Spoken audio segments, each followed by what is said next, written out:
பரிசுத்த ஆவி நமக்குள்ள வந்தா நாம எப்படியெல்லாம் நடந்து கொண்டா அந்த பரிசுத்த ஆவியை நமக்குள்ளேயே வச்சு காப்பாற்றிக்க முடியும்.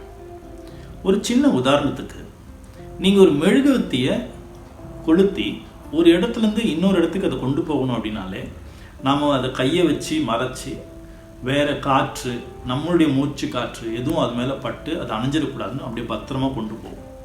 ஒரு சாதாரண சின்ன நெருப்புக்கே எப்படி அப்படின்னா, பரிசுத்த ஆவி அப்படிங்கிறது தேவனால அவருடைய பிள்ளைகளுக்கு அவருடைய வழியில் நடக்க விரும்புகிறவங்களுக்கு ரொம்ப யுனிக்காக தேடுறவங்களுக்கு கொடுக்கப்படுறது.